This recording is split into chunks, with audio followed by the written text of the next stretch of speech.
Ito ang nakakagimbal na balita at pinag-uusapan ngayon sa mundo ng social media. Sa botong 1302, pinawalang bisa ng Korte Suprema ang Articles of Impeachment laban kay Vice President Sara Duterte na inendorso ng House of Representatives sa Senado noong February 5, 2025. Ayon sa batas ng hukuman, labag sa due process at saligang batas na hindi nabigyan ng kopya ng draft kasama ng mga ebidensya ang respondent o si VP Sara Duterte dahil napagkaitan niya ito ng kanyang oportunidad na marinig ng Kongreso ang kanyang panig. The respondent in the impeachment complaint should have been given a chance to be heard on the articles of impeachment and the supporting evidence to prove the charges prior to its transmittal to the Senate, despite the number of endorsements from House members. Dagdag pa ng Korte, bukod sa barred or one-year bar rule ang articles of impeachment, ito ay void at inisyu o walang bisa mula pa sa simula.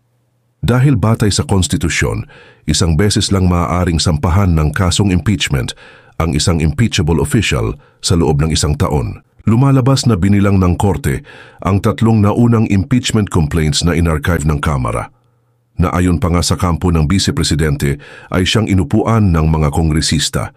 Kaya't nang inendorso ng HOR ang fourth impeachment sa Senado ay kinonsiderang terminated at dismissed ang naunang tatlo. Batay sa desisyon ng Korte na isinulat ni Senior Associate Justice Marvic Leonen, hindi pwedeng sampahan si VP Sara ng panibagong impeachment case bago ang February 6, 2026. At narito, panoorin pa natin ang buong video. Kita na natin kung saan ang direksyon na tinatahak ng Korte Suprema. Okay. Na kung tawagin na ay bagyo. Di ba? So, bagyong SC. Bagyong Supreme Court. Ayan. Talaga pong todo ang signal nito, Jensen, dahil sabi ni Attorney Ting, ang desisyon ng Supreme Court ay immediately executory at ito isang unanimous decision. Ano po bang ibig sabihin nun, Sen? Pagka unanimous decision, ang ginawang pagpapasya ng Supreme Court, unbank. Wala ka ng kapag-apag-asa na mag-MR ka man lang. Ganon. Paano ka mag-MR unanimous? Zero pa na. Wala pa lang ano. Sino ang papansin sa'yo? Sinong, kahit isang kaluluwa doon sa Supreme Court, ang magbibigay sa'yo ng konting panahon na maaaring pagbigyan ka. Sige nga, basahin ko kung ano yung MR mo. Baka sakaling may makita nga ako riyan. Wala eh. Isinara na po ang lahat ng mga pagkakataon para ikaw man lang ay humingi ng motion for reconsideration. Tsaka immediately executory. Opo. Wala nang MR yan. Wala nang appeal yan.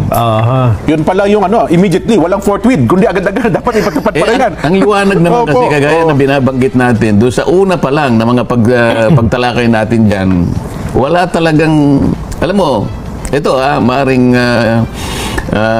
magdamdam yung ibang makakarinig, lalong-lalo na yung mga kasamahan ko sa House of Representatives dati. Opo. Pero pwede nating ipaghalimbawa yan sa nagsaing ng kanin din. Okay.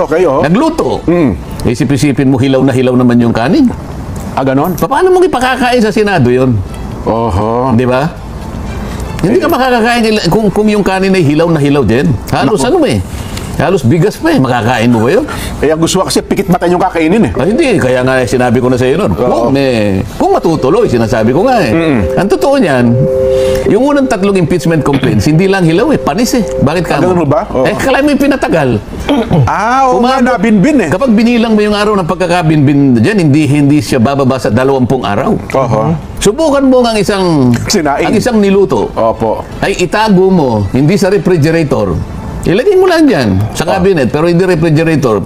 20 araw, alis sa dalawang mangyayari, kinain ng daga o napanis. Napanis. Paano mo idadali paano mo dadali sa Senado ngayon? Naglululugdag pa nung pumunta eh. Yun na nga po. Forthwith. Isip-isipin mo. Ayan, nakita tuloy ng Korte Suprema. Unconstitutional eh. Isipin mo, yung tatlo, hindi nila isinalang. Nilagay sa cabinet, napanis. Pagkatapos, gagawa ng pangalawa raw at diniretso sa Senado. Sabi ng Korte Suprema, that's in violation of the one-year rule ban. Hindi po pwede yun. Dapat kung ikaw, dapat yung pang-apat, kasi ituturing mong pangalawa ito eh. Yung pang-apat halos naging pangalawa lang dahil yung unang tatlo, isa lang yun pinatay. Ngayon, kung gusto mo mag-file, mag-file ka sa February 5 o February 6, 2026. Kasi ng pang isang taon. Isang taon eh. Hindi, ang ginawa mo, pinatay mo yung unang tatlo. Pagkatapos, nung pumitada yung Pebrero 2025, Opo. bigla mo tinransmit sa Senate. Aha. So, nahalata tuloy. Sen, babasahin ko na para Basahin mo. makumpleta ko na yung detalye Sige. at magkaroon tayo ng buong konteksto. Ang sabi pa ni Ting, bukod sa unanimous decision, ang inilabas na pagpapasyang ito, Ting said the first 3 complaints were deemed terminated or dismissed and no other impeachment complaint may be entertained before February 6, 2026. Nakita mo. The High Tribunal's ruling does not bar the refiling of the complaints after a year or in February 2026. Ting said that apart from 1-year ban, the Supreme Court and Bank also found the impeachment complaint against VP Sara Duterte to be violative of her right to due process as enshrined in the Bill of Rights of the Constitution. At dahil po ito ay running story to Jen, may mga lumalabas pang mga detalye. Meron pala siyang keynote Sen na mga parte ng desisyon. Ito ang isa. Ting, quoting a portion of the Supreme Court and Bank's unanimous decision declaring the impeachment complaint versus VP Sara Duterte unconstitutional. Ito yung quote. Our fundamental law is clear. The end does not justify the means. Ito pa po yung isang quote. There is a right way to do the right things at the right time. This is what the rule of just law means. This is what the fairness or due process of law means even for impeachment. Tama naman yun eh. Alam mo kung saan kinuha yan kahit di pa natin nababasa yung kabuuan ng desisyon ng Korte Suprema. Nakalagay sa mismong tuntunin ng Rules of Procedure in Impeachment Proceedings sa House of Representatives. Lahat ng impeachment complaints na ipapile, maging ito ay galing sa pribadong tao o kaya mismo na sa mga miyembro ng House of Representatives o kaya ito'y pinirmahan ng hindi bababa sa 1/3 ng lahat ng miyembro ng House of Representatives, kinakailangan i-repair mo sa Committee on Justice. Yun ang tuntunin. O isip-isipin mo, umabot lamang doon sa tinatawag nilang 10-session day. Hindi totoo yun, Jen, Nelson. Sa totoo lang, kapag ako talagang nakahanda tayo, sinasabi ko naman sa inyo, kung yan ay natuloy halimbawa na pag-usapan sa Senado, unang-unang pagkakamali nila, Jen, yung unang complaint ay i-file at in-endorse at ito'y tinanggap ng opisina ng Secretary General December 2. Tandaan nyo, Okay, December 2. December 2, 2024. Opo. Ang December 2 ay araw ng Lunes. First session day. Opo. Pero sa numero ng session, ito ay session number 26. December 2. Ngayon, yung unang complaint na yon ay na-file nung isang grupo alas 4:30 ng hapon, December 2. Okay. Ngayon, ano ang hinahanap sa tuntunin sa House of Representatives? Kapag kayo na itinanggap mo, immediately i-refer mo sa Office of the Speaker. Ayun. Okay. So, palagay ko walang nangyaring pagre-repair. Kasi kung talagang immediately, wala naman sinasabi ng paraan pagka i-repair mo. Pwede mong i-text si Speaker. Pwede mo siyang tawagan. Pwede mo siyang puntahan na personal. Kasi ito ay bigla na lang dumating, December 2, tapos 4:30 tinanggap ng opisina. Nelson, kung ikaw ang Secretary General, babasahin mo lang ba yan, tapos ilalagay mo sa opisina mo o tatawagan mo kaagad ang Speaker? Siyempre, dapat tawagan nila ng Speaker. Impeachment ito eh. Ito ay isang paraan para tanggalin mo ang pangalawang pinakamataas na opisyal ng ating bansa. Pagkatapos, nakita mo ganyan, hindi mo man lang tatawagan ng pansin ang Speaker, yun ang referral. Paalam mo kaagad sa kanya. Yun ang inihingi. Sabi niya, immediately. Bakit wala sa order of business? Sasabihin nila, hindi po namin kaagad nailagay dyan kasi po yung order of business po ginagawa namin ng maaga. Umaga pa lang. Ginagawa na namin yan kasi po magsisimula po yung session alas 3 tinanggap ko po yan 4:30. Alas 4:30 ng hapon. Ay hindi mo rin mapapangatpiranan yun. Bakit ka mo? Kasi pagkaraniwan na sa amin, pag may biglang dumating na ganyan na napaka-importanting bagay at ni-repair mo kaagad sa opisina ng Speaker. Sige, isama mo additional reference of business. Ayun, so pwede naman palang gawin yun. Pwede mong gawin May yun. kababalian naman pala Ang totoo niyan, Oo. yung apat na yan, nung i-repair nila doon sa sinasabi nilang 10th session day, Opo. yun ang February 5. Ayun. Wala siya doon sa order of business doon sa araw na yun. Oho. Kaya nga sinasabi ko, kung ito'y, halimbawa, umabot Sa sa Senado. Oo. unang tanong ko sa kanila, hawak-hawak ko yung Opo. hawak-hawak ko yung session number 36. Ito yung sinasabi niyong 10th session day. Opo. Kapag ka napatunayan ninyo na ito'y nakasulat dito, ibig sabihin, in-include nyo. Andyan talaga, oo. Magre-resign ako as Senator of the Republic. Naku, mabigat. Okay? Kasi wala eh. Hawak ko na eh. Opo.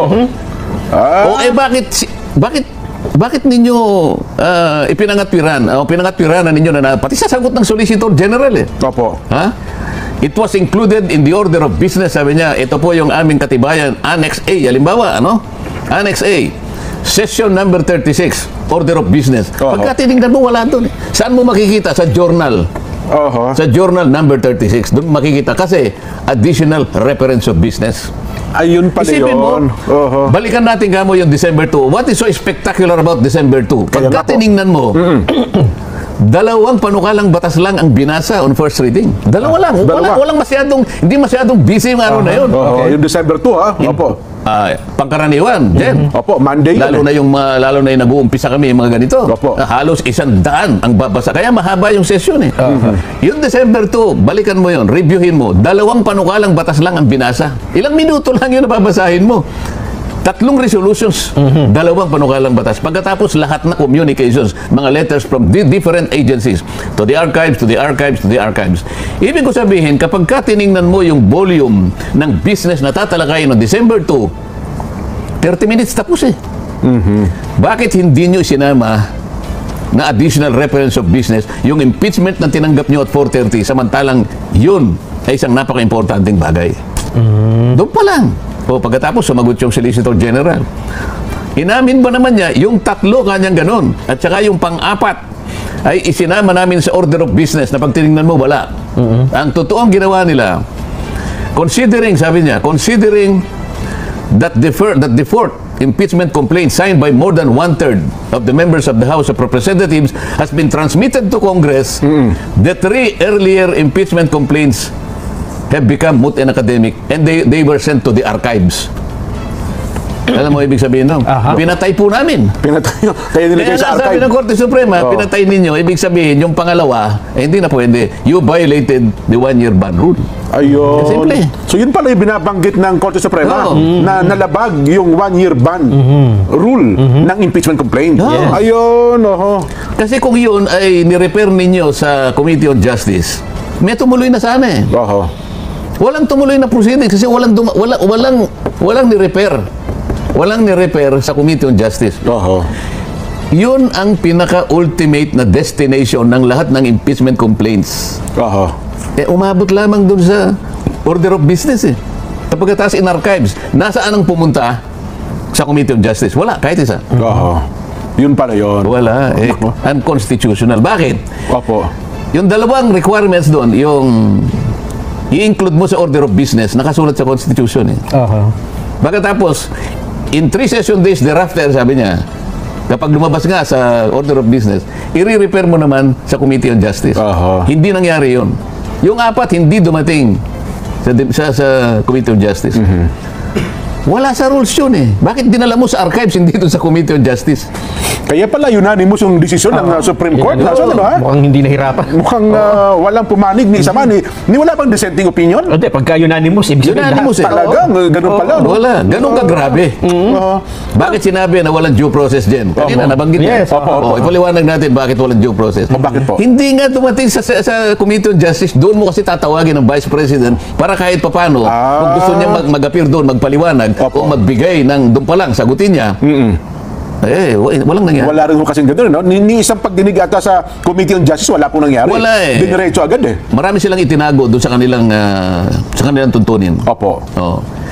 Kung babasahin nila Section 2 nung kanilang Rules of Procedure in Impeachment Proceedings, Section number 2, Opo. Initiation and Mode of Filings. Ang halimbawa ganun, Initiation of Impeachment Proceedings. Dalawang bagay lang. Ipa-file mo and then referral to the Committee on Justice. Dalawa ang stages yan. I-file mo and then refer to the Committee on Justice. Lahat. Walang exempted doon. Kahit na ito'y galing sa private individual, galing sa member ng Congress, o kaya pinirmahan ng 1/3 o higit pa. Lahat ng ito nakalagay sa Section 2, i-refer mo sa Committee on Justice. Committee on Justice, ayun. Oh, yung port complaint, dumating, hindi, tinransmit ka niya. Opo, dinalagay sa Senado yun. Yun ang kanilang pag-aakala na kapag ka 1/3, ita-transmit mo. Eh, samantalang kung basahin niya uli doon, ang sinabi lang, pagka 1/3 o higit pa, yung pagta-transmit doon, gayahin mo kanya yung approval ng isang bill. Yun lang naman ang sinasabi. Yung kung paano mo ita-transmit. Pero walang sinasabi na hindi mo muna i-refer sa Committee on Justice. Ayun pala. Ngayon ko naunawaan, Nelson, dyan. Kaya pala pinagmisa yan. Patay na. Kaya ngayon ko lang na-realize. Hindi ba sinasabi na natin yun eh. Nakita ko na yun eh. Nagmisa sila. Sapagkat ibinaon na nila. Patay eh. Oo. Pangganito. Ito pa yung isang maliwanag.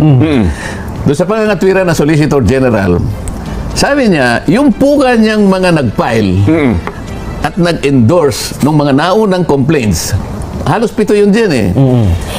Yung unang complaint, isang nag-endorse. Tama Parang Percival, whatever. Opo, yung representante ng ano. Yung pangalawa, 3 eh. Nandun sila Arlene Brosa, sila yung ganyan. Teacher ata yan. Tapos Castro. meron na namang parang 2 na naman yon. Opo. Tapos yung isa si Congressman Bordado. Yan, Basta Bicol. 7 lahat yon.